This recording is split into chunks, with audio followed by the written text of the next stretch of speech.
Waalaikumsalam. Waalaikumsalam warahmatullahi wabarakatuh.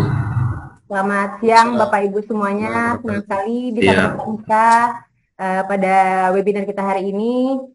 Bismillahirrahmanirrahim. Wassalatu wassalamu ala asyrofil anbiya'i wal mursalin wa ala alihi washabbihi ajmain amma ba'du.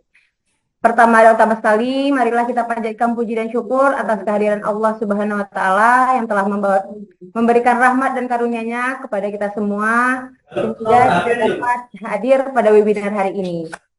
Salat beriring salam, tak lupa pula kita hadiahkan kepada Nabi besar kita, yaitu Muhammad Sallallahu Alaihi Wasallam, yang telah memberikan kita ilmu pengetahuan seperti yang kita rasakan pada saat ini.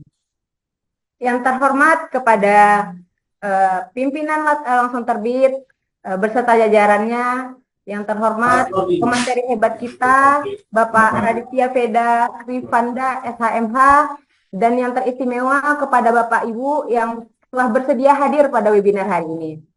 Perkenalkan, saya Ayla Adriana sebagai moderator hari ini. Izinkan saya memperkenalkan pemateri kita hari ini, yaitu Bapak Raditya Veda Rifanda SHMH. Beliau adalah seorang dosen hukum di Universitas Merdeka Malang. Baiklah, sebelum kita memulai webinar hari ini, saya ingin menginfokan untuk rekaman video webinar hari ini nantinya akan dikirimkan linknya melalui grup WhatsApp. Untuk sertifikat juga linknya akan dikirim lewat WhatsApp pada hari Senin, baru bisa kita download di website langsung terbit, dan untuk absen akan dikirimkan melalui kolom chat pada sesi webinar kita, Bapak. Untuk itu tanpa membuang waktu, mari kita mulai webinar ini. Kita persilahkan kepada Bapak Raditya Veda untuk memaparkan materinya. Silakan Bapak.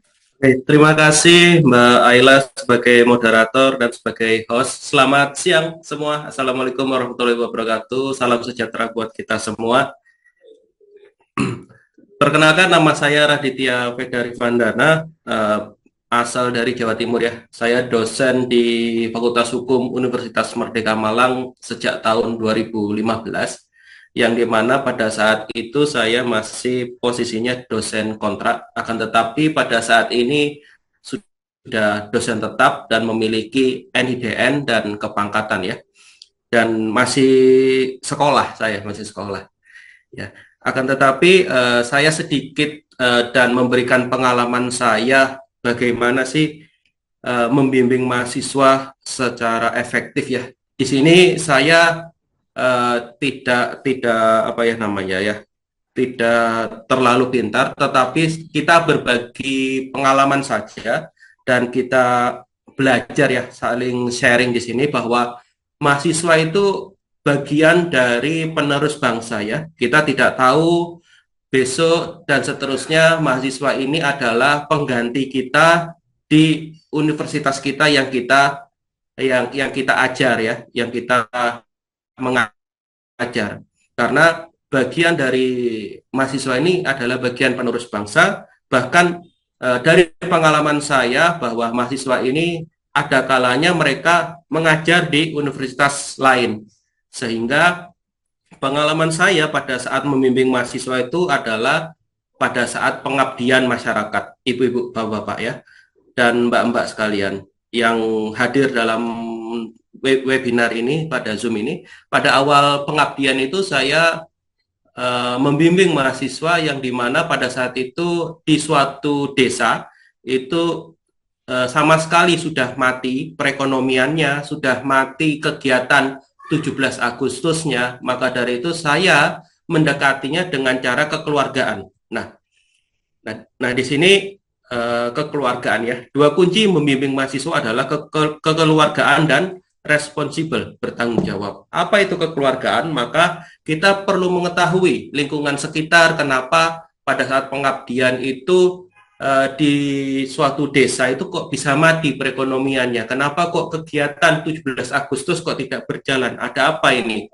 gitu ya. Nah, maka dari itu perlu ada suatu sosialisasi berkaitan dengan peningkatan perekonomian, serta peningkatan dengan rasa cinta tanah air, maka pada saat KKN, bimbingan KKN itu pengabdian masyarakat, setelah selesai acara itu singkatnya pertumbuhan ekonomi masyarakat sekitar sudah mulai meningkat, yang dimana sudah membuka usaha laundry, membuka usaha apa namanya itu catering, dan cinta dengan tanah air, sosialisasi berkaitan dengan apa namanya itu bagaimana rasa cinta tanah air, nasionalisme, sehingga tumbuhlah jiwa-jiwa kebangsaan di masyarakat sekitar. Dan baru pertama kali di desa yang saya memberikan sosialisasi tersebut muncul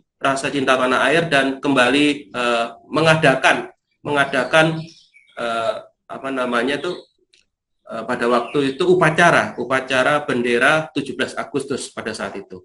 Nah, kembali kepada dua kunci bimbingan mahasiswa. Yang pertama adalah kekeluargaan. Mahasiswa itu kan adalah keluarga kita ya, di Civitas Akademika.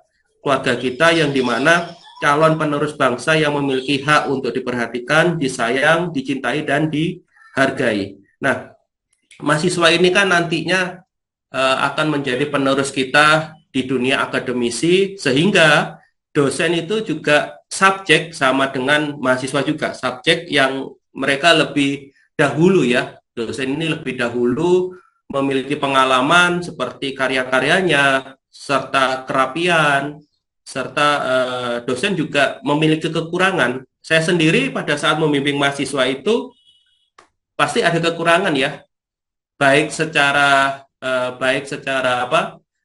fisik saya, bahkan saya ya sempat pernah sakit ya. Mahasiswa di sini saya memberikan 3C. 3C itu adalah cerdas, cerdik, dan cermat. Dalam membimbing mahasiswa itu, dalam penelitian itu tiga kunci.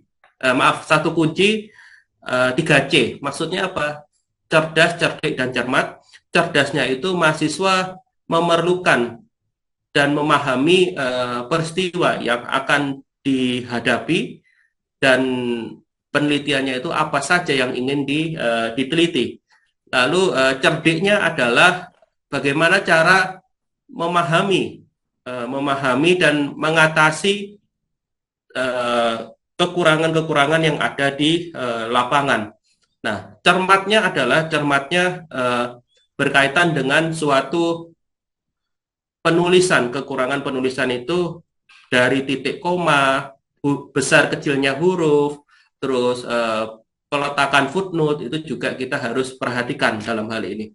Nah, maka dari itu pengalaman saya 3C itu alhamdulillah pada saat membimbing mahasiswa dalam penelitian baik skripsi maupun jurnal, alhamdulillah mereka lulus, dan alhamdulillah juga untuk publikasi artikel dari jurnal Sinta 2, Sinta 3, Sinta 4 sampai dengan jurnal terindeks apa namanya satunya lagi itu terindeks Copernicus dan DOAC, alhamdulillah lulus dan sudah publish ya Bapak Ibu. Intinya untuk membimbing mahasiswa itu adalah 3C. Cerdas, cerdik, dan cermat. Karena tanpa ada 3C itu mahasiswa seringkali ceroboh dalam artian penulisan saya sudah betul ya, belum tentu di mata dosen belum tentu di mata dosen itu betul gitu loh ya untuk penulisan. Nah, maka dari itu dosen sendiri juga perlu merangkul ya, karena mahasiswa itu sebagai keluarga familiar, sehingga dosen itu seorang akademisi, subjek sama halnya orang tua mereka, kakak, bahkan sahabat untuk mahasiswa itu sendiri. Ada kalanya mahasiswa itu datang ke kampus, dia cuma datang, duduk, terus mendapatkan ilmu, terus dia pulang. Akan tetapi bisa dilihat di sini bahwa mahasiswa itu juga mempunyai potensi. Nah, itu kita lihat dari pada saat mereka itu mengikuti perlombaan-perlombaan, dan kita perlu juga meluangkan waktu dan kita bidik mahasiswa itu pada saat dia sudah juara pada saat perlombaan. Nah, pada saat sudah juara di perlombaan, maka kita berhak untuk meluangkan waktu, sehingga apakah ada gagasan-gagasan dari mahasiswa ini untuk kita rangkul, kita ambil gagasan tersebut dan kita luangkan pada suatu jurnal, baik Sinta 2, 3, 4, atau 5. Nah, kebiasaan saya itu adalah membidik mahasiswa. Jika mahasiswa itu dari segi dia berbicara, dari segi dia bergagasan, itu saya ambil untuk saya luangkan waktu, saya ajak nih, saya punya gagasan ini, bagaimana cara bernalarmu, bagaimana cara cara bernalarmu, terus menuangkan di isi judul yang akan ditulis pada jurnal penelitian, seperti itu ya. Nah, luangkan waktu itu perlu ya, Bapak, Ibu, untuk dan adik-adik semuanya, meluangkan waktu kita untuk mahasiswa kita ya. Karena di sisi lain kan kita tidak mau ya mahasiswa itu lambat dalam studinya. Saya sendiri terus terang saja, HP saya itu 24 jam nonstop itu bunyi. Artinya apa? Apabila ada mahasiswa saya untuk bimbingan kepada saya, ya selama saya tidak sakit, saya welcome ya. Karena apa? Karena di sisi lain ya mereka adalah penerus saya.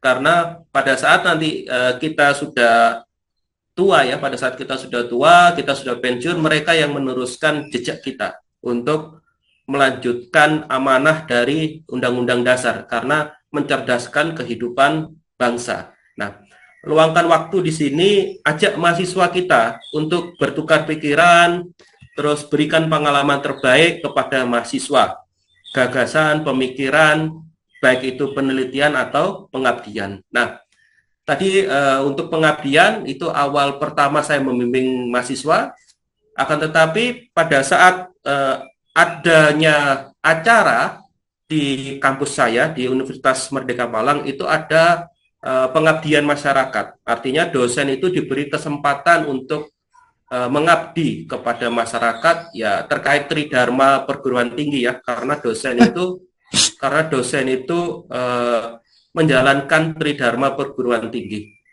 Nah, pada saat pengabdian itu saya ajak dan saya bidik mahasiswa yang sudah berprestasi dan yang sekiranya yang tidak berprestasi. Artinya apa? Yang berprestasi itu kita ambil gagasannya, kalau yang tidak berprestasi kita ambil tanggung jawabnya. Artinya apa? Mereka adalah mahasiswa. Filosofi dari mahasiswa sendiri, maha itu kan besar ya, bapak-bapak, ibu-ibu, dan adik-adik sekalian mahasiswa. Siswa itu kan adalah orang yang terpelajar, lebih pintar daripada siswa-siswa yang lainnya. Artinya apa? Mereka mampu bernalar, berpikir, serta menganalisis di lingkungan sekitar. Nah, kembali lagi pada pengabdian itu. Nah, saya pernah dengan beberapa mahasiswa, 2 mahasiswa, bahkan saya tambah 1 lagi mahasiswa dari psikologi di Unmer Malang ya. 2 mahasiswa saya itu dari Fakultas Hukum Unmer Malang dan 1 lagi psikologi. Nah, saya menganalisis di suatu kelurahan Tunjung Sekar itu ada UMKM yang sama sekali tidak bergerak, ibu-ibu, bapak-bapak ya. UMKM ini tidak bergerak, sama sekali tidak bergerak, bahkan penghasilannya jatuh ya, minim. Nah, setelah saya berikan sosialisasi, maka anak-anak ini saya ajak bagaimana caranya meningkatkan sosialisasi ini, meningkatkan pendapatan mereka. Rupanya mereka ini belum terdaftar, ibu-ibu, bapak-bapak ya, belum terdaftar izin usahanya. Karena apa? Izin usaha itu perlu ya. Izin usaha itu perlu karena sudah terdaftarnya izin usaha itu ke OSS online. Nah, OSS online perlu kita pahami bersama. Mungkin kita tahu ya, OSS online itu adalah kebijakan dari pemerintah berkaitan dengan izin usaha yang didaftarkan lewat internet atau sistem ya. Sehingga dari sini adanya muncul peristiwa baru itu yang dimana digabungkan ya, digabungkan di lapangan itu ada kendala apa. Nah, lalu digabungkan juga ada peristiwa baru apa. Nah, kita klopkan. Nah, pada saat kita klopkan ini baru nanti hasilnya kan kelihatan. Nah, bahwa UMKM yang di sekitar rumah saya yaitu di Kelurahan Tunjung Sekar. Nah, saya itu kan tinggal di Kelurahan Tunjung Sekar, bahwa izin usahanya itu pada saat didaftarkan omsetnya meningkat. Laundry itu UMKM laundry itu pada saat belum didaftarkan sama sekali tidak mendapatkan keuntungan, atau bisa dikatakan customernya jarang ke situ.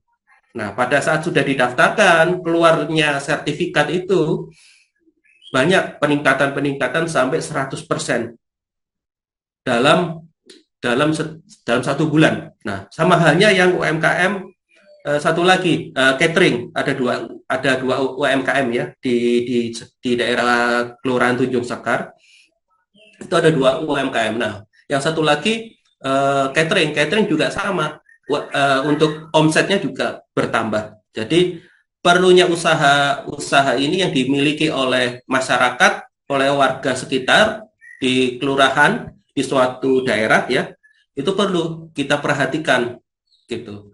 Nah, apabila mereka omsetnya berkurang, apa yang perlu diatasi? Ya mungkin kita kita kita kita atasi dengan cara izin usahanya. UMKM yang sudah memiliki izin usaha itu pasti orang customer itu pasti tertarik, bukan begitu Mbak Aila ya? Ya Mbak ya. Nah, jadi UMKM yang sudah terdaftar itu customer itu pasti sudah tertarik gitu. Oh, ini ada UMKM yang sudah terdaftar. Dia tertarik. Jadi sudah ada legalitasnya seperti itu ya.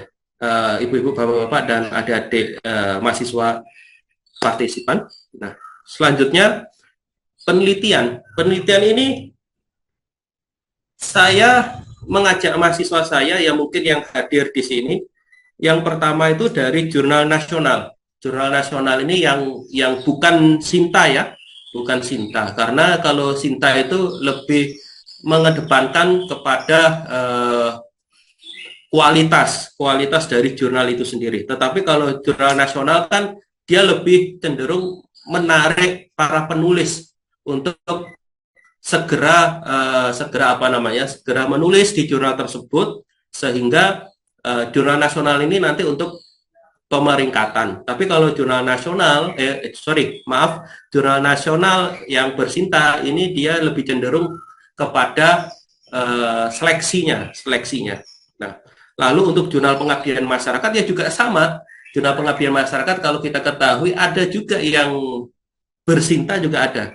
Sinta 3 pada waktu itu saya pernah menulis dengan tim saya yang di Kelurahan Tunjung Sekar itu, OSS online itu saya masukkan di Universitas Negeri Malang, UM itu Sinta 3 ya, Sinta 3. Alhamdulillah lolos. Akan tetapi ya itu tadi, revisinya dari segi apa? Revisinya dari segi daftar pustaka, dari segi isinya, substansinya, kelengkapan datanya, dan lain-lain. Nah, apakah saya kerja sendiri? Tidak, saya kerja dengan tim. Saya ajak tim yang di mana, coba ini kekurangannya di mana? Apabila kekurangannya di daftar pustaka, kamu perbaiki daftar pustakanya. Kamu cari daftar pustaka yang di mana referensinya maksimal 10 tahun, minimal adalah 5 tahun. Karena lebih dari 10 tahun itu referensi pasti berubah, adanya perubahan isi dan lain-lain seperti itu. Nah, itu dari segi jurnal. Alhamdulillah saya dan tim saya itu dengan mahasiswa sudah publish beberapa jurnal. Yang pertama dari Universitas Malikul Saleh, itu jurnal nasional, indeksnya Copernicus dan DOAC. lalu di Universitas Islam Lamongan itu jurnal Sinta 3 dan Etika Demokrasi itu Sinta 4. Ya alhamdulillah dari segi penulisan, penelitian kita perlu mengetahui bahwa penelitian itu kita harus mencari judul yang sangat menarik. Menarik dari segi apa? Dari segi yang sedang viral. Yang sedang viral. Misalnya sekarang kan dari segi OPM ya. Saya ambil contoh aja. Contoh adalah judulnya OPM karena saya dari hukum ya. OPM bagaimana pemerintah mengatasi dan menangani tindakan kekerasan di OPM dilihat dari sudut HAM. Nah, maka dari itu, alhamdulillah kemarin pada waktu saya ajukan ke Jurnal Etika Demokrasi di Makassar itu tembus lolos. Artinya apa? Kita juga melihat dari segi undang-undang HAM ini bagaimana. Sehingga undang-undang HAM ini kita kaitkan dengan teori hukum yang ada. Sehingga reviewer itu membaca, wah ini menarik ini. Menarik untuk dibaca. Bahkan saya pun juga pernah nulis di Sinta 2. Sinta 2 pun tembus juga. Karena apa? Karena kita lihat adalah judulnya ya. Lebih utama adalah judul. Nah, judul di sini saya melihatnya dari teknik visual. Teknik visual, bahkan teknik visual di sini dosen dan mahasiswa itu adalah sahabat yang sama-sama saling kreatif, bertukar pikiran, gagasan, mencari undang-undangnya, mencari bahan hukumnya, bahkan mengarahkan, sehingga jika dosen itu mendapatkan kesusahan dari mahasiswanya, kita perlu juga membimbing dari segi apa? Melihat kekurangannya itu tadi, sehingga dari segi sini kita poles gagasan dari mahasiswa itu sendiri, karena dosen itu tempatnya mahasiswa itu untuk bertukar pikiran ya. Saya melihat dari sini adanya teknik visual dan teknik kreatif ya. Bisa saudara-saudara lihat di sini, saya sudah memberikan contoh ya, maaf. Teknik visual di sini bahwa seorang dosen melihat serta menelisik kemampuan, kemauan, dan niat mahasiswa dalam berkembang di dunia akademisi. Seorang dosen dapat mampu memahami kesusahan mahasiswa. Artinya pada saat mahasiswa ini memiliki kesusahan dalam menulis calon judul skripsinya, kita petakan dulu pikiran-pikiran dari mahasiswa. Pada saat kita sudah petakan, kita panggil mahasiswa itu. Betul? Apakah betul pemikiran saudara seperti ini? Jika betul ya dilanjutkan saja penelitiannya. Nah, nanti tinggal mencari undang-undangnya, mencari data hukumnya. Jika penelitiannya itu empiris, maka perlu juga datang ke lapangan. Siapa yang akan diwawancarai, struktur organisasinya seperti apa. Jika itu empiris ya. Kalau normatif, undang-undang nomor berapa, kan tidak mungkin ya, Bapak Ibu Saudara. Jika penelitiannya HAM dikaitkan dengan undang-undang perkawinan kan nggak mungkin, jauh ya. Apalagi undang-undang perkawinan dikaitkan dengan dikaitkan dengan kitab undang-undang hukum pidana, jauh sekali. Satunya perdata, satunya pidana ya. Ya, ini sangat jauh ya. Nah, jadi dosen itu juga sebagai tempat apa ya namanya, curhatan ya. Kalau anak sekarang namanya curhat colongan, itu ya, curhat colongan. Tapi jangan sampai curcolnya itu soal pacar. Nanti penelitiannya terkait bagaimana efektivitas pacar kok tidak jemput saya di malam hari. Nah itu jangan ya. Nah itu penelitiannya jauh itu nanti. Lalu untuk teknik kreatif di sini bahwa dosen mengajak mahasiswa yang memiliki potensi, kemampuan, kemauan untuk diajak penelitian. Nah, mungkin beberapa partisipan di sini mungkin sudah ada yang gabung, ya mungkin ada mahasiswa saya. Ya saya sebutkan saja namanya Agung Budi Laksono. Mahasiswa saya itu merupakan juara di kampus kami di Fakultas Hukum Universitas Merdeka Malang. Nah, dia pintar cara mengolah apa namanya, berbicaranya, terus pemikirannya saya ambil, gagasannya itu saya ajak penelitian. Lalu saya berikan apresiasi, apresiasinya adalah mencantumkan nama mahasiswa yang diajak di penelitian tersebut, sehingga bahwa diajaknya mahasiswa itu ke jurnal kita itu juga memberikan dampak positif, bapak-bapak, ibu-ibu ya, memberikan dampak positif bagi siapa? Bagi kita sebagai dosen, bahkan bagi nama baik universitas kita, karena itu adalah bentuk dari suatu apa namanya ya, branding untuk universitas kita. Jika nama mahasiswa itu tadi tidak dicantumkan dalam jurnal kita, ya bagaimana kita bisa membrandingkan universitas kita sebagai daya tarik seperti itu ya, gitu. Sehingga di sini perlu kita pahami saat kita itu bertukar pikiran dengan mahasiswa kita, itu berarti secara tidak langsung kita menghargai mereka, kita menghargai kreativitas mereka, bernalar mereka kita pakai, dan itu bahkan ya sangat sangat apa ya, sangat istimewa bagi mereka, bagi mahasiswa itu ya. Nah, saya pernah diajak sama dosen saya dulu, almarhum Dr. Jasim Hamidi. Saya pernah diajak ke Madura pada saat itu, penelitian di sana pada saat saya masih mahasiswa S2. Nah, pada waktu saya masih mahasiswa S2, strata 2 di sana, saya senang sekali. Artinya apa? Saya sebagai mahasiswa itu pemikiran saya dipakai, gagasan saya dipakai pada saat itu. Bahkan ya istimewa sekali ya, kalau kita dipakai gagasan kita, itu sangat istimewa untuk kita sendiri gitu. Bahkan kalau kita foto berjejer dengan para dosen pada saat mahasiswa, wah itu pengalaman yang tidak dilupakan ya, tidak akan terlupakan oleh mahasiswa. Bahkan sampai saat sekarang saya masih ingat itu. Nah, lalu di sini saya itu mencoba bagaimana sih penelitian itu agar publish ya, apa, bapak-bapak, ibu-ibu. Saya mencoba di sini adalah piramida penelitian.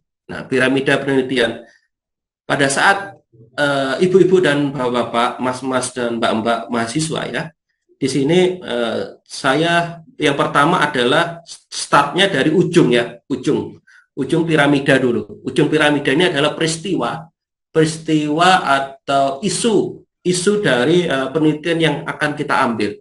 Sehingga dari penelitian yang kita akan ambil nanti ketemu judulnya.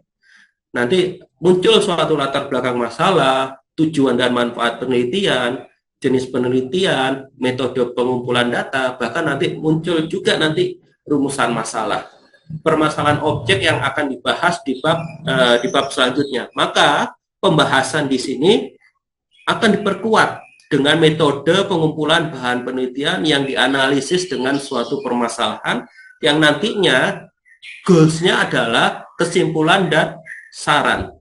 Apa sih Pak? Apa sih Mas Radit atau Pak Radit, piramida Richard ini? Piramida Richard ini adalah instrumen atau teori. Saya menggunakan instrumen atau teori dalam penelitian yang digunakan untuk menserasikan dari pendahuluan peristiwanya, peristiwa, terus pendahuluan, latar belakang masalah, sampai dengan kesimpulan serta saran, sehingga penelitian tersebut menjadi satu kesatuan yang utuh. Nah, contohnya, jika penelitian itu empiris, ya nanti disesuaikan saja ya, bapak-bapak, ibu-ibu, dan mahasiswa sekalian. Jika penelitian itu empiris, karena saya empiris ya, karena saya orang hukum, karena saya pernah juga penelitian empiris, maka perlu adanya wawancara dari narasumber. Narasumber yang dituju apa? Jika narasumber yang dituju adalah kantor kepolisian, maka ya judulnya dan peristiwa hukumnya tentang pidana seperti itu. Jika penelitiannya itu terkait perceraian, ya nggak mungkin dong kita ke kepolisian, nggak mungkin. Kita pastinya ke putusan pengadilan gitu. Jika penelitiannya itu adalah penganiayaan, ya yang dituju adalah kepolisian, gitu ya tadi. Nah, narasumbernya siapa yang diwawancarai. Nah, sehingga saat menganalisis kasus dapat mengetahui kendala apa yang di yang yang di apa yang dihadapi oleh petugas itu tadi, atau bahkan dapat diberikan upaya, bahkan saran oleh peneliti di penelitiannya. Bahkan metode pendekatan masalah dapat menggunakan data lapangan, bahkan analisis perundang-undangan jika penelitian itu normatif. Nah, diusahakan pada saat penelitian ini kasusnya tidak lebih dari 10 tahun ya, Bapak-bapak dan Ibu-ibu adik-adik mahasiswa sekalian, karena jika sudah lebih dari 10 tahun, dikhawatirkan penelitiannya itu sudah dipakai oleh orang lain gitu. Dikhawatirkan itu. Diusahakan maksimal ya 10 tahun atau uh, kurang dari 10 tahun. Nah, dikhawatirkan lebih dari itu nanti bisa dipakai penelitiannya, atau bisa juga tiba-tiba peristiwanya itu sudah kadaluarsa. Diusahakan itu ya. Nah, lebih utama itu adalah judulnya harus menarik. Kalau judul tidak menarik, untuk penelitian jurnal, penelitian skripsi, pasti nanti ditolak oleh reviewer ya. Saya pernah, pengalaman saya awal mula menulis jurnal itu, saya kan sama sekali dulu tidak tahu ya. Saya mencoba jurnal di Sinta 1 nih. Saya cerita sedikit Sinta 1. Nah, saya ambil judul yang tidak menarik. Terus tiba-tiba bagi jurnal Sinta 1 itu tidak menarik, akan tetapi saya tidak putus asa. Judul saya lempar ke Sinta 2, alhamdulillah tembus di Sinta 2. Artinya apa?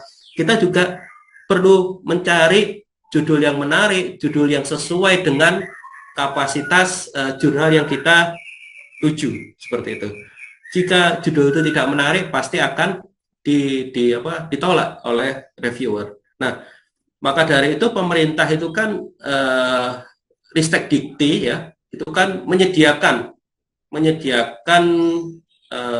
fasilitas jurnal itu dari Sinta 1 sampai dengan Sinta 5.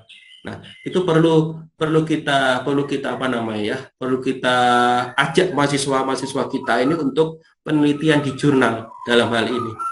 Nah, karena mereka perlu mengetahui isi jurnal itu seperti apa. Karena mahasiswa itu pendidikannya tidak hanya S1, akan tetapi dia akan terus melanjutkan ke S2. Nah, di sini juga kita juga perlu bertanggung jawab ya. Bertanggung jawab itu, dosen itu kan bagian dari amanah Undang-Undang Dasar ya, mencerdaskan kehidupan bangsa dan bertanggung jawab kepada Tuhan yang Maha Esa. Bahwa di sini pada saat mahasiswa kita nanti lanjut studinya ke S2, ya kita berikan apresiasi bahwa judulmu ini loh bisa kamu lanjutkan ke S2. Misalnya judul skripsi bisa dilanjutkan ke tesis, seperti itu. Karena apa? Dulu pada waktu saya S1 di Brawijaya membahas terkait pengadilan militer, saya lanjutkan lagi ke pengadilan militer pertempuran, karena di dalam undang-undang militer itu ada beberapa pengadilan militer tinggi, pengadilan militer utama, sampai dengan pengadilan militer pertempuran. Artinya apa? Judul yang saya bahas di skripsi bisa lanjut lagi ke tesis. Nah, itu perlu kita apresiasi mahasiswa bimbingan kita pada saat mereka sudah lulus. Karena bentuk apresiasi itu secara psikologis ya, secara psikisnya mereka, oh bagus nih skripsi saya. Jadi mereka secara tidak langsung berterima kasih kepada kita, sehingga bisa lanjut lagi ke S2. Nah, itu kan poin positif untuk branding universitas kita yang tadi sudah saya sampaikan tadi. Nah, responsibel nih, saya kembali lagi kepada responsibel, bertanggung jawab. Nah, kita itu bagian dari amanah ya, amanah mencerdaskan kehidupan bangsa ya. Karena suksesnya bimbingan kita itu bisa kita lihat pada saat mahasiswa kita bekerja di suatu tempat ya. Nah, kita bangga kalau mahasiswa kita bekerja di universitas lain sebagai dosen, bekerja di perusahaan yang ternama, bekerja di BUMN. Nah, ini sangat menjadi kebanggaan ya. Nah, ada salah satu mahasiswa bimbingan saya, KKN itu sudah bekerja di salah satu bank BUMN ya, di Bank Mandiri ya. Dan itu menjadi kebanggaan saya karena pada saat dulu bimbingan mahasiswa saya susah sekali dihubungi. Susah sekali dihubungi, tapi dengan kesabaran saya, dengan tekad saya untuk membimbing dan ya tanggung jawab saya dengan Tuhan ya. Karena besok pasti kita ditanyakan di akhirat nanti. Nah, alhamdulillah pada saat sudah lulus, saya lihat story WA-nya. Sudah kerja nih anak didik saya di Bank Mandiri. Di Bank Mandiri salah satu BUMN. Terus ada lagi mahasiswa saya yang juga menjadi salah satu karyawan di PT Wika ya, saya lupa namanya siapa. Itu salah satu mahasiswa bimbingan saya pengabdian. Nah, di situ menjadi daya kepuasan kita sebagai dosen. Sudah berhasil nih mahasiswa saya bimbing. Dan ada juga mahasiswa saya pada waktu saya mengajar, dia sekarang kuliah S2 di UGM. Nah, jadi itu menjadi kepuasan ya. Jadi kita tuh kalau membimbing ya, ini masukan saja, saran dari saya bahwa bimbingan itu memang mahasiswa itu terkadang suka goib ya. Suka goib itu kadang menghilang, kadang lama banget tidak datang. Nah, itu ya kita memang harus sabar ya, namanya juga kita terjun di dunia akademisi, melatih kesabaran sehingga itu ya bertanggung jawab kepada Tuhan yang Maha Esa. Nah, hubungan kekeluargaan ini perlu juga ya, hubungan kekeluargaan mahasiswa, dosen dan mahasiswa saling tanggung jawab. Ada kalanya mahasiswa itu setelah seminar proposal langsung celing hilang, dia mengghosting ya. Kalau zaman sekarang namanya ghosting ya, mengghosting pacarnya nggak apa-apa, tapi kalau mengghosting dosennya dosa itu ya. Nah, ini perlu kita catat ini, mahasiswa A ini seminar proposalnya tanggal berapa, hari apa. Nah, pada saat sudah lama dia tidak bimbingan, nah ini perlu kita curigai kemana dia, apakah dia bekerja atau bagaimana. Pada saat kita cari dia ada, ya kita ingatkan, skripsimu kemarin tanggal sekian, ini kamu baru seminar proposal. Nah, di sini bahwa kita menerapkan atau memberikan memberikan kekeluargaan kepada mahasiswa tersebut. Atau pada saat kita membimbing mahasiswa kita memuji skripsinya ini. Pada waktu kita membimbing, bagus nih skripsi kamu. Judul penelitian, manfaat penelitian, rumusan masalah, dan judulnya saling berhubungan satu dengan yang lainnya dan up to date. Nah, kebiasaan saya pada waktu membimbing mahasiswa saya skripsi, saya puji dia karena biar dia semangat. Nah, pada waktu bimbingan selesai, untuk mengapresiasi dia, ya saya ACC, tapi dengan syarat. ACC dengan syarat ini jelas revisi gitu. Nah, ini kan sebagai bentuk apresiasi dosen ke mahasiswa. Artinya bukan kita menjatuhkan mental mahasiswa. Terkadang ya ini terkadang itu adalah tergantung pembawaan dosen masing-masing ya. Tapi kita di sini belajar sama-sama ya, karena dosen memiliki karakter yang berbeda-beda. Nah, akan tetapi dosen itu selain bertanggung jawab, dia kekeluargaan, dan kita juga harus perlu tegas kepada mahasiswa kita. Dan bahkan juga kita harus meluruskan jika mahasiswa itu menemukan kekeliruan, misalnya penempatan footnote-nya, terus titik komanya, kita tuh harus cermat ya. Nah, yang kita perlu pahami adalah dan memberikan kepada mahasiswa adalah 3C. Mahasiswa itu 3C. Cerdik, cerdas, cermat. Nah, kekurangan mahasiswa kita itu sekarang adalah kurang cermat ya. Kurang cermat. Nah, itu kita harus luruskan dalam hal apa? Dalam hal penulisan. Dalam hal penulisan itu mesti mahasiswa kita tuh sering teledor ya. Karena sekarang teknologi canggih ya. Zaman saya itu tidak ada dulu AI ya, Mbak Ayla. Kemarin kan literasi langsung terbit itu kan sudah mengadakan AI ya itu ya, penelitian Iya, apa? Bapak. Penelitian AI ya. Nah, mahasiswa sekarang tuh ya semua serba ada. Zaman saya kuliah dulu Gojek, Grab belum ada ya. Mungkin zamannya bapak-bapak ibu sekalian belum ada Grab, Gojek, GoFood belum ada. Mau makan itu ke warung depan, sekarang tinggal paket, terus Shopee kayak gitu ya. Nah, itu kita perlu cermat juga. Artinya apa?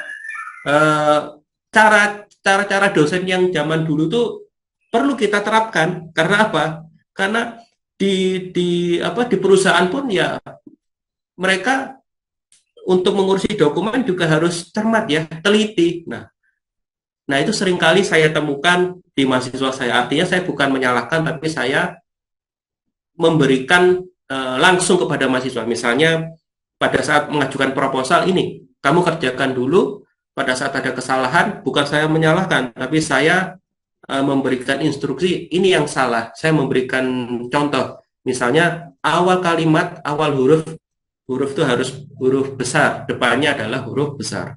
Kekurangan titik, koma itu harus diperhatikan.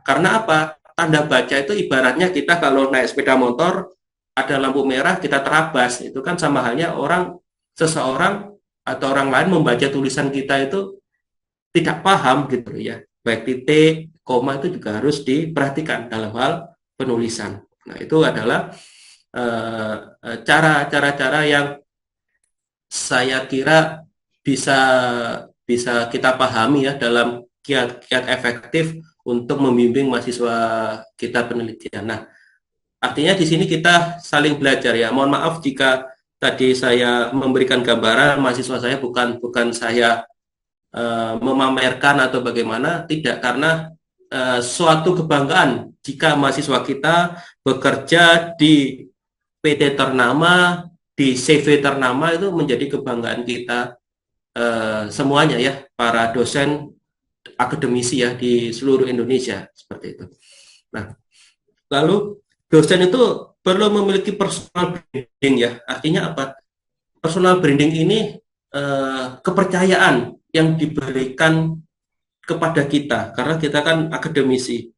Kita tuh memiliki branding apa sih dalam penelitian kita?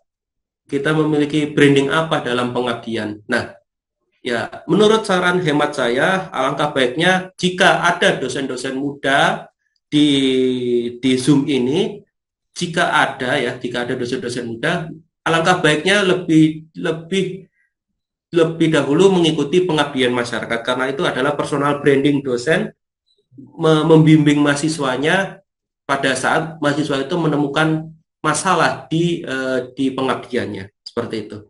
Nah, lalu nanti pada saat pengabdian meningkat lagi kepada penelitian. Penelitian ini kita tidak harus ke Sinta ya, karena Sinta kan pasti berat ya. Sinta 1 sampai Sinta 5 karena Sinta itu kan jurnal yang bereputasi nasional ya, apalagi Sinta 1 itu sama dengan Scopus ya, Sinta 2 DOAJ dan Sinta 3 ya DOAJ.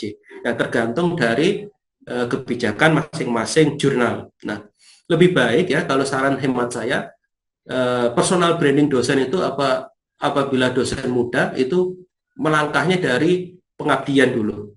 Pengabdian itu kan pasti ada luarannya ya. Luaran pengabdian itu jurnal, terus hak atas kekayaan intelektual, terus habis itu jika ada modul, nah itu merupakan personal branding dari dosen, karya-karya dosen. Nah, saya mengutip pendapatnya Lair dan Sullivan dan Cheney ya.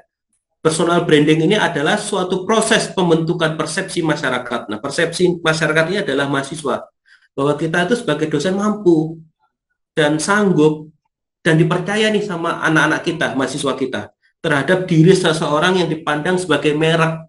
Kita tuh merek ya, Bapak Ibu sekalian, kita tuh adalah merek yang dimana kita tuh memiliki keilmuan.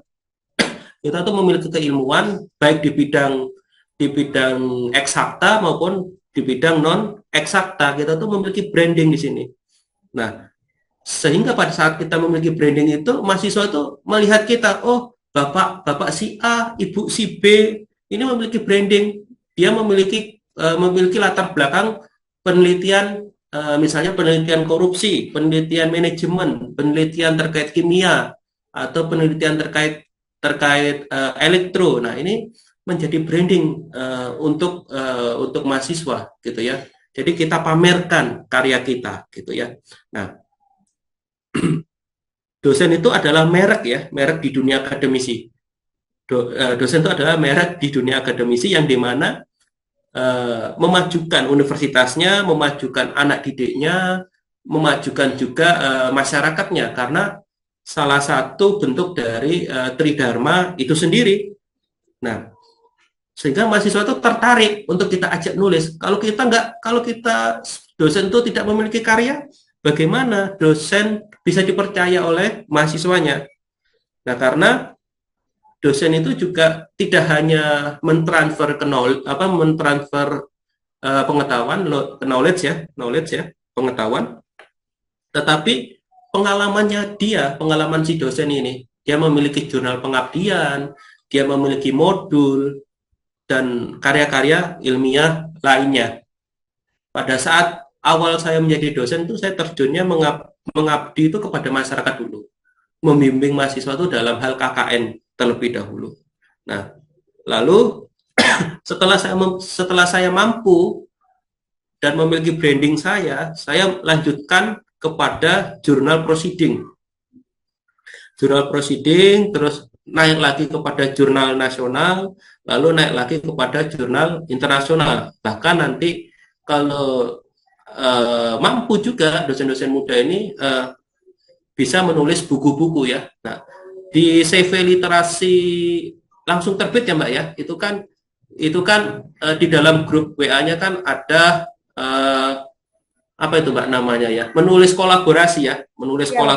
menulis Kolaborasi. menulis kolaborasi, artinya di sini apa? Itu salah satu branding kita yang kita pamerkan kepada mahasiswa, sehingga mahasiswa ini, waduh, ini dosen saya ini punya punya apa ya, punya merek ya, yang ditonjolkan gitu. Walaupun satu dua buku, tapi lumayan ya kalau bagi dosen, tidak hanya personal branding tapi terkait ya, untuk dalam hal ini ya, Sinta 1, nulis di Sinta 1 sampai 5 itu ada kaitannya dengan apalagi menulis buku berkaitan dengan nilai ya, untuk kenaikan pangkat dosen tersebut.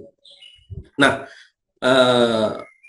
ini ada sedikit saya mungkin bisa saya contohkan ya, maaf, barangkali kalau jika ada persepsi mungkin saya memamerkan, tidak ya, tetapi saya memberikan contoh bahwa adanya judul yang menarik itu sangat sangat apa ya, menjadi daya tarik untuk seseorang reviewer itu mereview jurnal kita. Nah, pada waktu itu saya menulis dengan beberapa mahasiswa ya.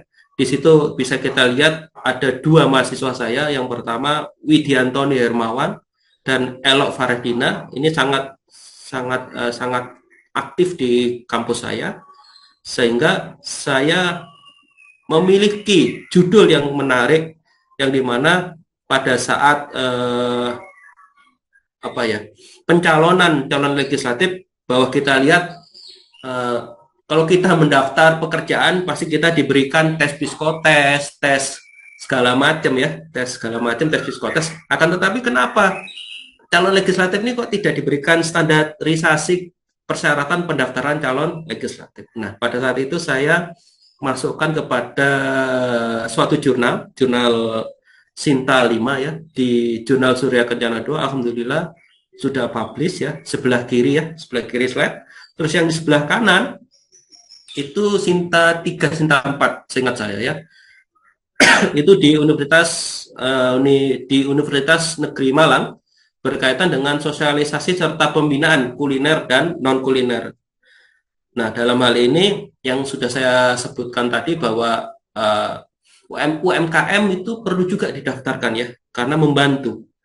Karena masyarakat itu belum mengetahui atau minimnya sosialisasi berkaitan dengan OSS online. Padahal judulnya sangat nyeleneh ya. Kalau mungkin kalau kita baca kuliner, loh masak-masakan tah. Non kuliner berarti bukan masak-masakan gitu. Bukan itu. Padahal di sini adalah suatu sosialisasi yang apa ya? Sosialisasi yang sifatnya memberikan pengetahuan kepada masyarakat berkaitan dengan kebijakan pemerintah pendaftaran izin usaha OSS online ya. Itu tadi. Nah, padahal judulnya itu nyeleneh tapi menarik untuk dibaca. Lalu sebelah kiri kita saya itu jurnal nasional ya di Malikul Saleh. Mungkin di sini ada teman saya Bapak Indro Budiono yang paling paling tidak ya mungkin mungkin gabung ya. Nah, Bapak Indro Budiono ini saya ajak nulis terkaitan dengan dinasti politik. Nah, ini kan menarik ya karena di negara kita ini kan dinasti politik ini kan sempat viral ya saat ini. Nah, ini saya ambil, saya kutip, bukan saya kutip, tetapi saya kutip itu dalam artian saya taruh di tulisan saya supaya reviewer itu tertarik untuk membaca. Nah, kebetulan jurnal Cendekia ini adalah jurnal nasional di Malikul Saleh Aceh. Dia terindeksnya Copernicus dan DOAJ. Nah, lalu untuk sebelah kanan itu berkaitan dengan OPM yang tadi sudah saya jelaskan. Bagaimana pendekatan hak asasi manusia berkaitan dengan mengatasi permasalahan OPM. Karena dari sini kita lihat zamannya dulu SBY itu menangani kasus Aceh Merdeka itu sukses ya. Kenapa kok pada saat mendekati OPM ini kok pemerintah sekarang lebih menurunkan TNI-nya? Tidak pendekatan secara kalau pacaran itu PDKT lah gitu ya. Kalau pacaran itu PDKT kepada OPM ini. Alhamdulillah tembus juga ini jurnal Sinta 3 JED, Jurnal Etika Demokrasi di Makassar.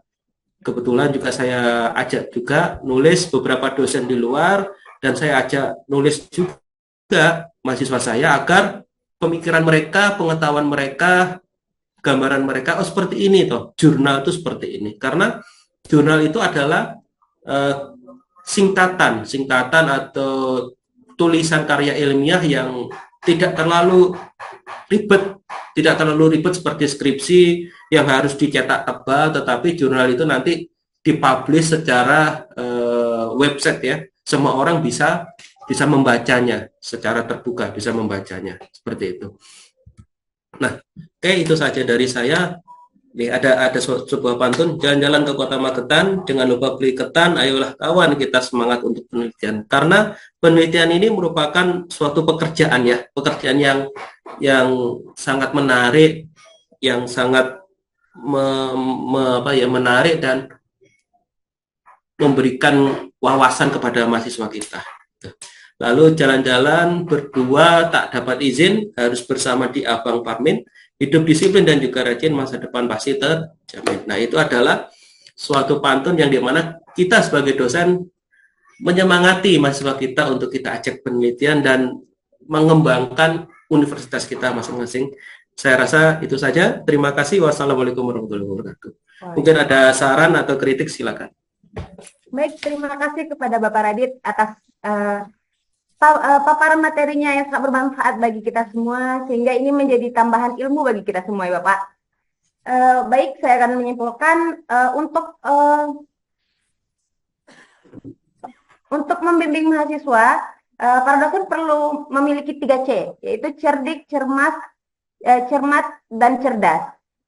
Dan dosen juga perlu merangkul dan meluangkan waktu untuk bertukar pikiran dengan mahasiswa ya Bapak.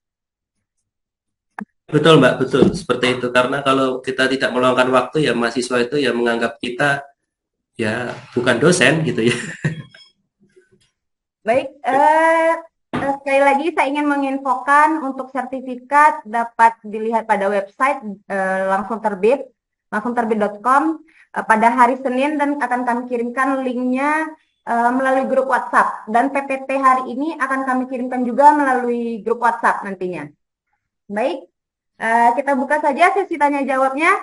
Eh, Assalamualaikum. bagi Bapak atau Ibu yang ingin bertanya, silakan untuk menghidupkan kameranya. Assalamualaikum warahmatullahi wabarakatuh. Waalaikumsalam Waalaikumsalam warahmatullahi warahmatullahi wabarakatuh. wabarakatuh. Mohon maaf, ah, Ya, kan saya dari ini Sahrul dari Universitas IPAT Semarang. ya. Mm-mm. Mungkin terlalu cepat ya, tetapi saya menyimak dari apa yang disampaikan oleh Pak Radit itu sangat bermanfaat bagi kita semua selaku sebagai dosen ataupun mahasiswa. Gitu. Nah, mohon izin Pak Radit dan Bu Aladriana sebagai ini. Mungkin saya bisa menanyakan ya Pak. Ya, silakan Mas Sahrul. Oke, iya, gini. Sekalian untuk menginformasikan gitu, sekalian untuk menginformasikan. Terkait dengan hal ini, saya sangat senang dengan mengikuti webinar-webinar seperti ini karena memang saya itu kan suka dalam apa menulis gitu. Kebetulan saya juga itu S1-nya pendidikan matematik, S2-nya penelitian dan evaluasi pendidikan gitu. Jadi arahnya ke sini gitu. Nah, cuman di sini karena memang saya baru kurang lebih 1 tahun ya dalam mengajar dan alhamdulillah juga mengajar di praktisi mengajar juga. Namun saya mengajarkan karya tulis ilmiah arahnya untuk ke publish artikel gitu. Namun di satu sisi ada beberapa mahasiswa yang saya arahkan untuk mencari judul. Judul itu mencari kita permasalahan di lapangan dulu, baru di ini. Supaya mahasiswa bisa memahaminya kan gitu. Jangan asal mengangkat judul, tetapi jika tidak memahami terkait dengan di lapangan gitu. Tidak ada permasalahan atau kasus di lapangan. Sehingga yang saya ingin tanyakan di sini, kalaupun memang ada apa beberapa mahasiswa itu saya menyarankan ada yang mengangkat judul yang kaitannya dengan penelitian adalah kuantitatif, R&D gitu kan, pengembangan. Namun di satu sisi ada mahasiswa, semisalnya ada mahasiswa yang mengangkat judul terkait dengan masalah itulah kualitatif. Namun sepemahaman saya ya, kalau kualitatif itu untuk mewawancara triangulasi datanya di lapangan, itu kurang lebih antara 6 minggu sampai dengan 6 bulan, supaya sampai membuat pesan yang pertanyaan dulu. Nah, semisalnya, kalaupun ada gitu, salah satu misalnya ada mahasiswa yang menyangkakan judulnya itu adalah konten kualitatif, tiba-tiba untuk dipublishkan kurang lebih 1 bulan. Itu bagaimana Pak Radit?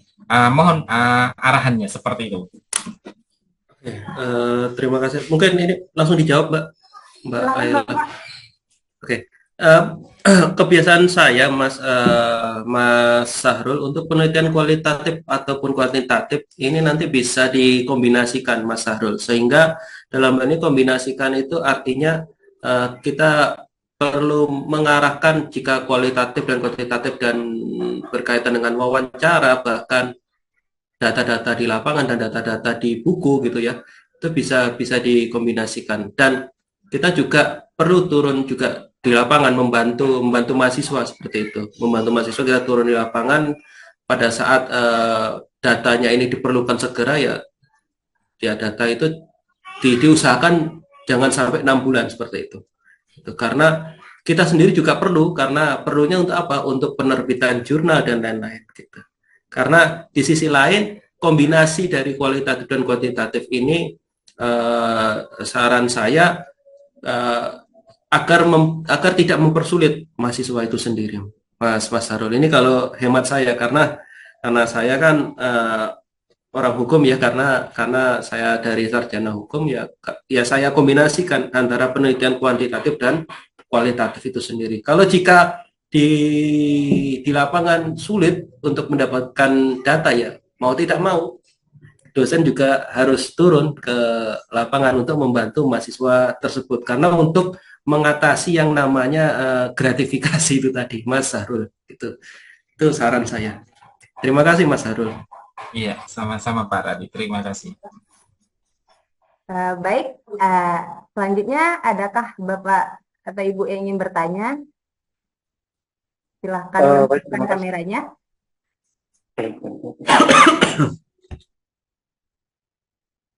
Silakan Pak. Silakan Bapak. Suara saya kedengaran kan? Kedengaran Pak. Oke. Baik, terima kasih di sini. Terima kasih kepada Pak Gia ya, untuk menarik.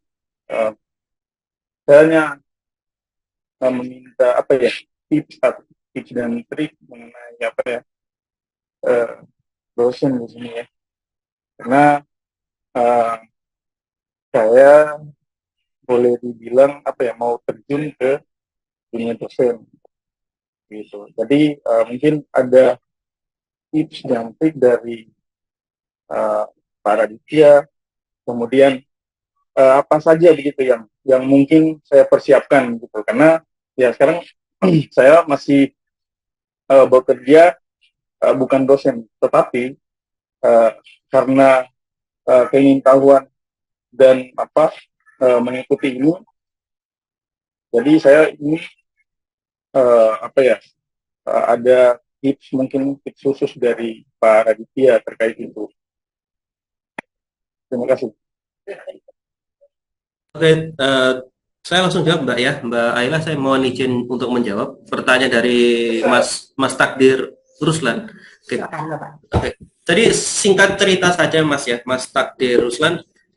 Saya dulu itu sebelum jadi dosen, saya dulu adalah kerja di teller bank karena saya bekerja itu pindah-pindah ya. Dulu saya sempat di legal perusahaan, tapi saya karena laki-laki ya, nah, biasa kalau laki-laki kan pindah-pindah. Nah, untuk tips dan triknya untuk menjadi dosen, yang pertama adalah dosen itu personal branding terlebih dahulu. Nah, pada saat kita mendaftar, kita harus siap dengan segala resikonya. Tridharma perguruan tinggi kita perlu siapkan pengabdian, penelitian, dan pengajaran. Bahkan tidak hanya pengabdian kalau kita melihat pengabdian masyarakat setelah kita terjun selesai KKN sudah selesai, tapi tidak, luaran dari penelitian dan pengabdian itu juga diperhatikan. Misalnya luarannya itu jika kita menemukan suatu modul, nah modul ini nanti kita buat modulnya tersebut. Nah, jika itu ada penemuan suatu produk misalnya produk mesin atau bagaimana ya, nah itu kita bisa daftarkan ke hak kekayaan intelektual atau HKI. Dan jika itu berupa tulisan, modul tadi tulisan atau bahkan kreasi-kreasi mahasiswa, itu kita bisa daftarkan ke Dirjen Hak Kekayaan Intelektual ya, Hukum dan HAM, Kementerian Hukum dan HAM. Nah, itu luaran. Nah, untuk penelitian sendiri juga itu termasuk tridharma juga. Kita perhatikan juga penelitian ini kita usahakan menulis di jurnal nasional terlebih dahulu yang bukan indeks Sinta ya. Kalau memang kita mampu indeks Sinta ya syukur-syukur langsung indeks Sinta dan mencari judul yang menarik seperti itu. Nah, akan tetapi kita melatih diri kita itu di jurnal biasa dulu, bukan Sinta. Karena itu menarik kemampuan kita untuk menambah grade kita untuk mengikuti nanti proceeding, bahkan nanti mengikuti seminar-seminar seperti ini ya, webinar ini bentuk dari peningkatan karir saya, karena memang beberapa tahun saya menulis, alhamdulillah tembus di Sinta 2, 3, 4, dan 5, bahkan proceeding internasional, proceeding nasional. Nah, akan tetapi yang perlu diperhatikan adalah tipsnya adalah yang pertama ngurus NIDN dulu, Mas Takdir Ruslan, mengurusi NIDN dulu, karena NIDN ini nomor induk dosen nasional sekarang sudah dirubah ya, namanya NUPTK, sudah dirubah karena ada kebijakan baru dari pemerintah, adanya regulasi baru dirubah. Nah, ini kita harus urus dulu NIDN atau NUPTK karena ini merupakan kunci utama seorang dosen untuk jenjang ke berikutnya. Nah, jenjang berikutnya adalah kepangkatan. Kepangkatan ini adalah asisten ahli, lektor kepala, sampai dengan ya nanti kalau bisa ya guru besar ya, profesor, seperti itu. Nah, sehingga dalam hal ini itu yang perlu kita perhatikan, karena dosen itu kalau sudah siap terjun di dosen, itu harus siap dengan tridharmanya. Tridharma perguruan tinggi, karena tridharma ini sangat penting ya untuk kualitas dosen itu sendiri, kualitas dari universitas itu sendiri, bahkan akreditasi gitu. Nah, kebetulan saya sebagai dosen ini sudah ya selain menulis tadi punya karangan buku, juga sudah punya hak kekayaan intelektual, sudah tiga sertifikat HAKI, bahkan modul juga sudah punya. Nah, memberanikan diri, intinya modal saya adalah nekat, niat, dan usaha, seperti itu. Itu aja, Mas Takdir Ruslan. Yang pertama adalah kuncinya adalah NIDN terlebih dahulu atau NUPTK. Itu aja, Mas Takdir Ruslan, kalau dari saya. Terima kasih, Mbak. Terima kasih, Mas Takdir. Bapak, silahkan selanjutnya jika ada yang ingin bertanya, Bapak Ibu. Ya, sama-sama, Mas Takdir Ruslan, lewat chat. Ya, terima kasih, Mas. Baik, kalau kita ke itu aja Bapak, ke kolom chat. Ini ada dari Boleh. Bapak Prianto dari Universitas Asa Indonesia bertanya, mohon saran dan masukan dari Bapak bagaimana caranya agar mahasiswa tidak hilang saat proses bimbingan. Oh ya, tidak hilang. Ya, berarti kalau bermain game itu cheat menghilangnya dihilangkan. Nah, itu cuma guyonan ya, guyonan saya. Ya biar tidak hilang, gini, kita datangi mahasiswa tersebut, kita datangi mahasiswa tersebut, kalau perlu kita kontak. Kalau kontak tidak bisa, kita kita apa? Kita konsultasi kepada prodi ya. Kita konsultasi kepada prodi, ke kepala prodi atau kepada kepala jurusan. Terus ada kendala apa? Terus kita juga, jika posisi kita di pembimbing 2 ya kita koordinasi juga ke pembimbing pertama, karena barangkali dia terkadang tuh hilang itu triknya dia untuk tiba-tiba ingin ujian, tiba-tiba ya dia dengan segala triknya mahasiswa seperti itu. Kalau saya sendiri ada mahasiswa saya yang belum bimbingan sama saya, tetapi pas waktu ketemu saya tegur, kamu belum bimbingan sama saya, kapan kamu bimbingan? Karena semakin dia menghilang, semakin dia terus mengurus mengurus administrasi ya. Karena mengurus administrasi itu ya membayar SPP, membayar segala macam. Nah, untuk kepentingan administrasinya dia memperpanjang SK bimbingan ya. Kalau di masing-masing fakultas kan ada SK bimbingan, memperpanjang SK bimbingan itu tadi. Nah, kan sangat rugi gitu ya, mahasiswa itu terus terus mengurus administrasi ya kita ingatkan. Kalau saya gitu, saya mengingatkan dia. Kalau dia tidak bisa diingatkan, ya kita dudukkan dia apa kesulitannya, terus apakah kesulitannya ini terkait ekonomi, ya kita ya bersabar, karena ekonomi itu kan ya kalau ekonomi itu kan kembali lagi ke keluarga mereka masing-masing seperti itu. Tapi kalau untuk masalah penulisan ya kembali lagi kepada apa kendalanya. Bila kendala itu ada di lapangan, ya tadi sudah saya katakan, ya kita perlu juga turun ke lapangan, ya kita membantu apa kendalanya seperti itu. Itu kalau menurut saya. Terima kasih, Mbak. Terima kasih Bapak sampai ini, Bapak Prianto. Ada Bapak. Ya, Bapak Prianto. Ya, terima kasih, Mbak. Selanjutnya, kami mengingatkan untuk Bapak Ibu, silakan mengisi absen yang telah kami kirimkan linknya melalui room chat. Bapak Ibu.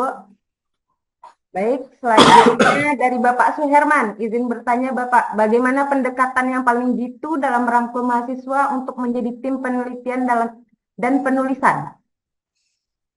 Kalau saya sendiri, untuk trik jitunya adalah kita lihat mahasiswa yang sudah berprestasi. Yang pertama adalah yang berprestasi ya.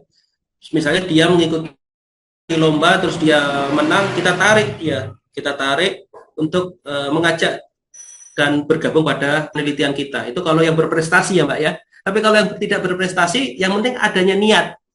Niat itu pasti dia tidak akan ghosting ya. Intinya mahasiswa itu kalau sudah niat, dia tidak akan ghosting untuk dirinya dia sendiri dan untuk masa depannya dia.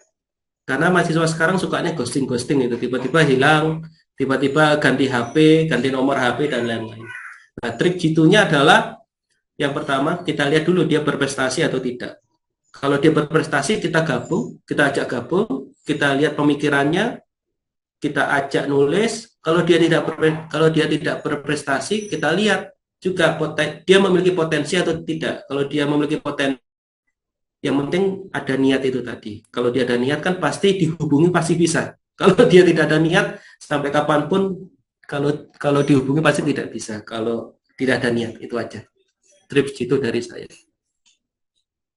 Baik, terima kasih Bapak. Ya, terima kasih Pak Suherman. Ya, terima kasih.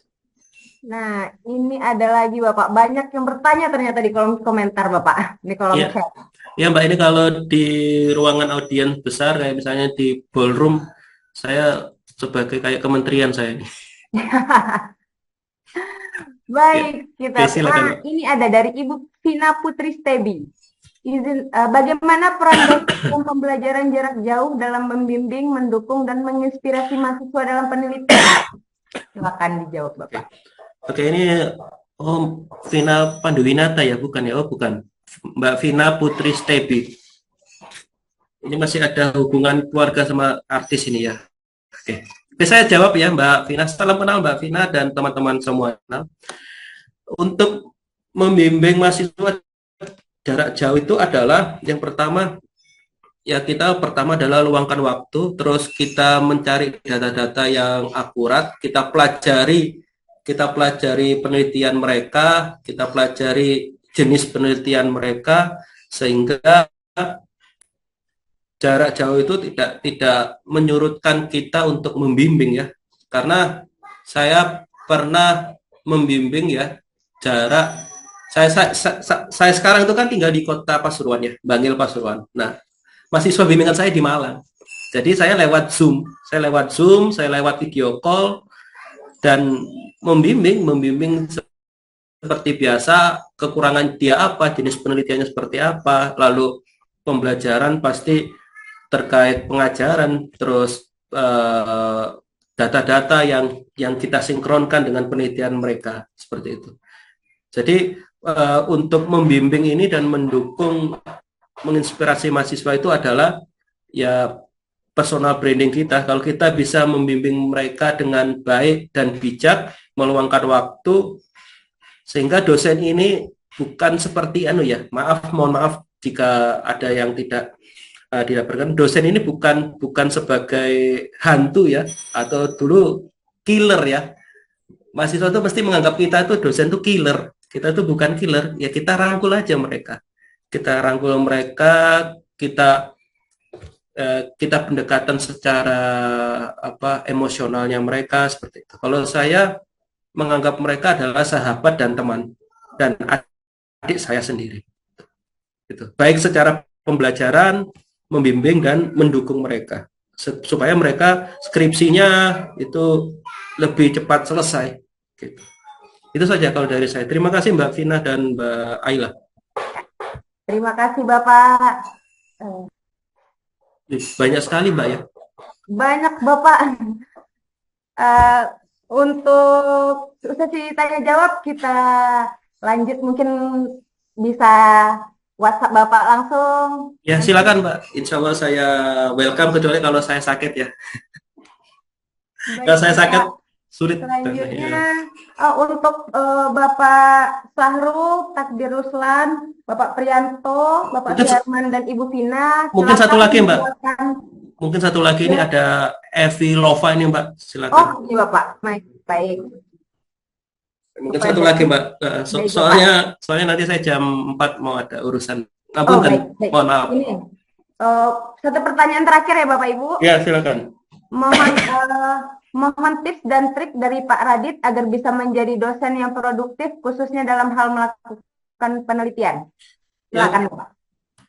Tips dan triknya adalah selalu melihat website jurnal, serta gabung dengan kolaborasi penulis ya. Kolaborasi penulis misalnya ditawarkan oleh penerbit A dan penerbit B, ya silakan gabung. Nah itu produktif kita.